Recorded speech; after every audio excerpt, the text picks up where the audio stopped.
Saudara-saudari yang dikasihi oleh Tuhan, memasuki Minggu Paskah kedua, gereja mengajak kita untuk merayakan Minggu Kerahiman.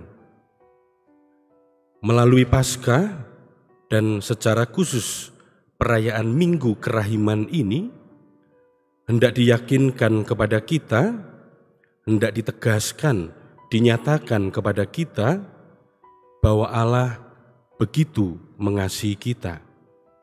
Sebesar apapun dosa karena ketidaksetiaan kita, tetapi Ia menghendaki kebaikan, Ia menghendaki keselamatan.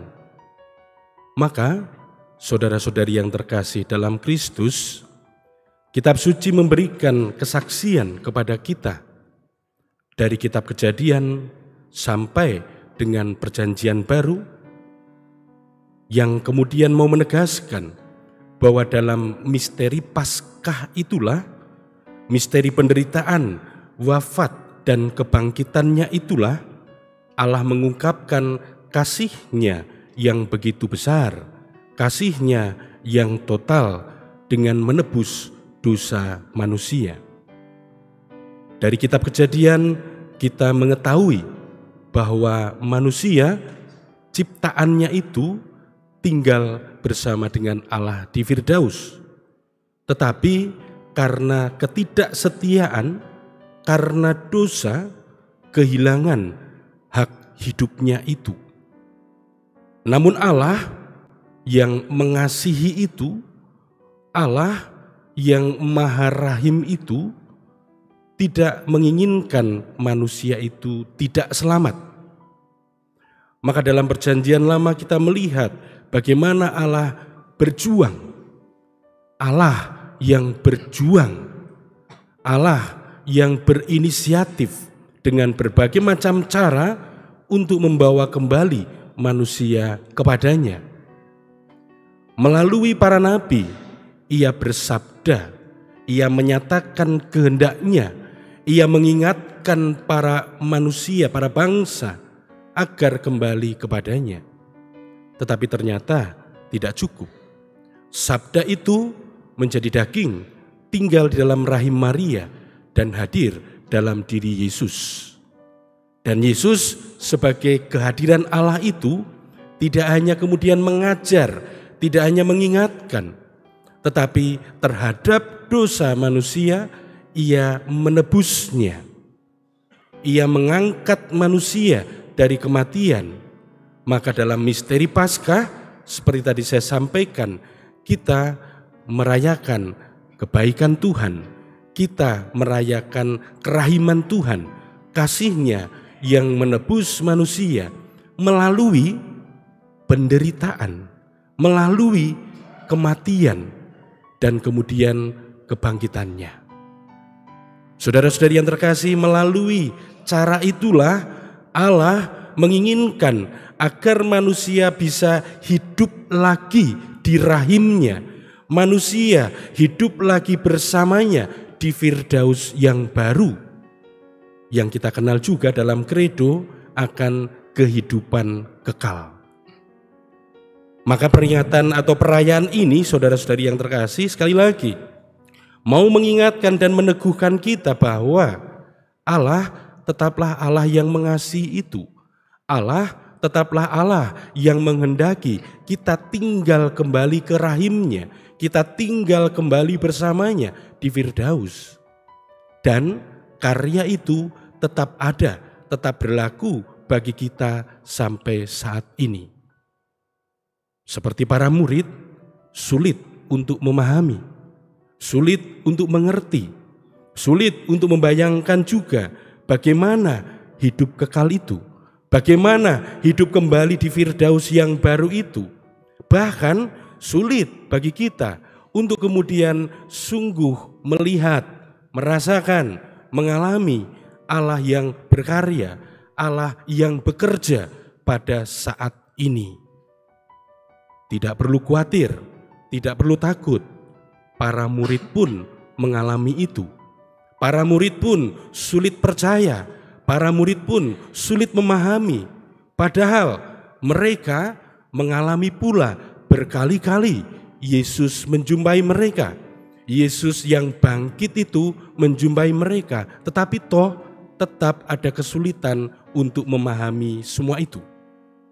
Bahkan saudara-saudari yang terkasih, bacaan-bacaan hari ini pun mencoba memberikan kesaksian kepada kita bagaimana para murid yang mengalami itu kemudian menerima iman. Mereka kemudian membiarkan diri dibuat percaya oleh Allah dan akhirnya mereka pun mengalami hidup yang baru. Mereka mengalami transformasi di dalam kehidupannya. Dalam bacaan pertama, dalam bacaan Injil misalnya, kita melihat bagaimana Thomas yang seringkali kita lihat secara negatif justru menunjukkan kepada kita, disitulah letak kemurahan kerahiman Allah yang luar biasa itu.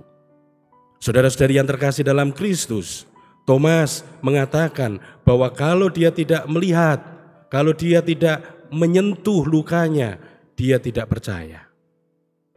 Padahal teman-temannya sudah mengatakan, tidak hanya satu orang, Maria Magdalena sudah mengatakan, 2 murid ke Emmaus sudah mengatakan, 11 murid pun yang lain atau 10 murid yang lain pun sudah mengatakan bahwa Yesus datang. Tetapi dia tetap tidak percaya. Saudara-saudari yang terkasih dalam Kristus, menarik bahwa Yesus tidak marah terhadap kelemahan manusiawi ini. Yesus tidak mencela tanda kutip, tetapi dia menegur dan membimbingnya. Bahkan dia membiarkan, dia mengundang Thomas untuk percaya. Dia bisa hadir masuk ke dalam ruangan itu, padahal kita tahu tadi dikatakan ruangannya terkunci, ruangan tertutup. Tapi dia bisa hadir. Yesus yang bangkit itu kini melampaui, katakanlah, tempat, ruang dan waktu atau apapun istilahnya. Ia hadir, ia bisa ada di dalam meskipun pintu itu terkunci. Dan kemudian bahkan dia tidak marah ketika Thomas mengatakan tidak percaya. Malah dia menyapa, menyampaikan salam. Dan bukan sekedar salam, sungguh yang kita kenal dengan istilah shalom, damai yang menyentuh hati manusia. Dan dia kemudian mengundang Thomas, lihatlah, sentuhlah. Maka saudara-saudari yang terkasih dalam Kristus, melalui bacaan Injil ini kita melihat bagaimana Tuhan pun sangat menghormati, sangat menghargai, sangat memahami kelemahan manusiawi. Ia sekali lagi tidak mencela kelemahan manusiawi itu, tidak paham, ragu dan sebagainya, tidak dicela. Tapi justru dia membiarkan dirinya dikenal, dirasakan secara manusiawi, indrawi dalam konteks ini melalui pengalaman Thomas. Dan berkat itulah saudara-saudari yang terkasih, Thomas justru memberikan kesaksian iman yang begitu mendalam dan selalu kita ungkapkan juga. Ketika Yesus telah mengundangnya untuk melihat, menyentuh dan percaya, meskipun tidak diceritakan apakah dia sungguh-sungguh menyentuh, tetapi kemudian Thomas mengatakan, ya Tuhanku dan Allahku. Ada transformasi iman yang menyentuh hati dari Thomas itu. Lalu kemudian saudara-saudari yang terkasih, dalam bacaan kedua juga digambarkan bagaimana Yohanes yang ada di dalam pembuangan di Patmos. Dia sedang dibuang, dia dipenjara, mengalami penderitaan, kesendirian. Tetapi justru karena ia membiarkan diri dibuat percaya oleh Allah, dia kemudian mengalami perubahan. Dia tidak lagi mengalami sebagai diri orang yang terlupakan, orang yang terbuang, tetapi ia kemudian mengatakan orang yang terpilih untuk memberikan kesaksian itu. Maka kemudian dia berani menegaskan melalui penglihatannya, Jangan hanya dengarkan tapi tulis. Dan dia menuliskan pengalamannya itu supaya orang lain pun boleh merasakan, supaya orang lain pun boleh diyakinkan bahwa Tuhan itu memang hidup, Tuhan itu bangkit, Ia menghendaki kita ada dalam kemuliaan. Lalu kemudian saudara-saudari yang terkasih, melalui bacaan pertama, sekali lagi kita sungguh melihat dan juga boleh menyaksikan dalam diri Petrus, para rasul, kemurahan, kebaikan, kerahiman Tuhan itu. Kita tahu juga bahwa para rasul itu manusia-manusia biasa. Mereka juga bukan orang-orang yang tanda kutip terdidik dengan baik. Mereka bukan para ahli. Bahkan mereka pun juga pendosa. Kalau kita ingat dalam Pasio itu, kita juga mengingat bagaimana Petrus menyangkal Yesus 3 kali. Petrus tidak mengakui Yesus. Apa bedanya dengan pengkhianat yang lain? Sama saja. Dia pun menolak Tuhan. Dia pun juga meninggalkan Tuhan. Tetapi kemudian dia pun juga tetap membiarkan dirinya dibuat percaya oleh Tuhan. Maka ketika misalnya dia mendengar berita dari para wanita, dia berlari. Setelah itu dia tetap tinggal bersama dengan murid yang lain. Dan dia menjumpai juga Tuhan yang bangkit itu. Maka kemudian yang luar biasa, karena mereka para rasul, Petrus dan kawan-kawan itu membiarkan dirinya untuk menjadi saksi kebangkitan Tuhan, maka Tuhan pun bekerja melalui mereka. Ada begitu banyak mujizat yang mereka lakukan dan diceritakan. Bahkan orang-orang pun yang lewat dan kena bayangan Petrus menjadi sembuh. Melalui orang-orang yang rapuh itu, melalui orang-orang yang biasa itu, bahkan Tuhan mempercayakan karyanya. Maka saudara-saudari yang terkasih dalam Kristus, sekali lagi, melalui kesaksian dalam bacaan-bacaan hari ini, ditegaskan, diyakinkan kepada kita bahwa Ia sungguh bangkit, Ia hidup, Ia memberi hidup secara baru, hidup kekal yang disampaikan kepada kita. Dan Ia menegaskan kepada kita, hidup yang lain itu, Firdaus yang baru itu ada bagi kita. Melalui kesaksian para murid juga, bahkan tidak hanya ditegaskan kepada kita bahwa Ia tetap ada, Ia tinggal di tengah-tengah kita, tetapi kita pun dipercaya. Kita yang rapuh ini dipercaya untuk tetap menghadirkan Dia yang bangkit itu. Sekali lagi kita pun sulit untuk memahaminya. Kita pun juga tidak akan mudah untuk mengatakan percaya.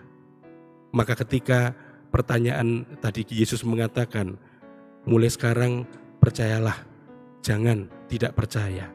Mungkin meskipun kita telah mendengar begitu banyak kesaksian dari kitab suci ini hari ini, kita pun tetap mengatakan saya percaya. Tetapi pertanyaannya, sungguhkah saya percaya? Sungguhkah saya percaya? Itu pertanyaan bagi kita. Dan kemudian saudara-saudari yang terkasih dalam Kristus, kita pun juga untuk membayangkan kehadirannya, penyertaannya, tentu akan sulit. Apalagi kita juga mengalami hidup yang tidak mudah. Kita mengalami begitu banyak kesulitan. Ada situasi ketidakpastian. Kita menghadapi dunia yang skeptis, penderitaan di mana-mana, kekerasan di mana-mana, keadilan di mana-mana. Ada begitu banyak orang yang tersisih. Mungkin kita pun adalah orang yang merasa tersisih itu, merasa terbuang. Kita orang-orang yang sangat menderita dan sebagainya. Atau mungkin juga kita adalah orang-orang yang mengunci diri di ruang kenyamanan kita, di ruang ketakutan kita, di ruang kekhawatiran kita, kecemasan kita dan sebagainya. Sulit bagi kita untuk membayangkan Ia sungguh ada. Tetapi saudara-saudari yang terkasih, Yesus tidak menunggu iman kita menjadi sempurna. Sekali lagi, Ia tidak menunggu iman kita menjadi sempurna. Ia tetap datang. Ia tetap masuk ke dalam ruang ketakutan kita, ruang kecemasan kita, ruang kekerasan hati kita mungkin yang membuat kita pun melakukan kekerasan terhadap orang lain.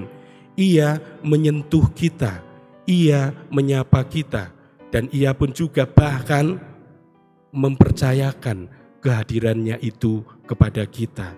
Oleh karena itu, saudara-saudari yang terkasih, sebagaimana misalnya kita rayakan hari ini secara khusus, kita melakukan prosesi kerahiman ilahi.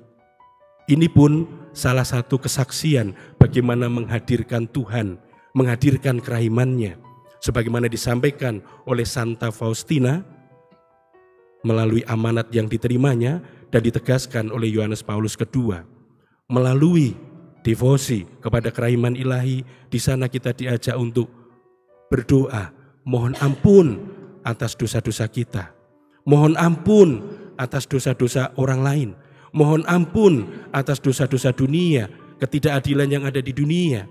Tetapi juga kita diajak untuk mengisinya, menghadirkan kerahiman ilahi itu. Bahkan kita pun juga diajak mendoakan mereka yang sudah meninggal.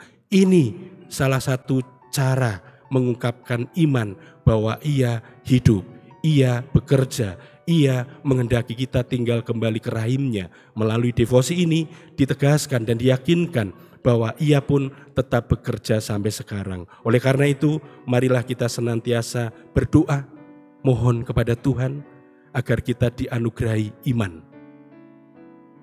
Sehingga seperti pemazmur, kita selalu bisa bersyukur, ia baik, kekal abadi kasih setianya.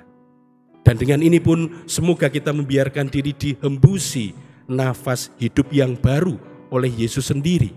Sehingga kita pun bisa mengalami perubahan hidup kita dari hidup yang merasa terbuang, merasa menderita, merasa takut, merasa cemas, merasa khawatir, menjadi forgotten people. Tetapi kita berani untuk hidup sebagai orang yang dikasihi, tetapi juga orang yang mengasihi. Semoga seperti para rasul pun kita berani menegaskan rasa syukur kita dengan mengatakan bahwa kita adalah the chosen people. Kita yang dikasihi oleh Tuhan, tetapi sekaligus kita pun dipanggil untuk menghadirkan kasih Tuhan kepada dunia. Tuhan memberkati kita.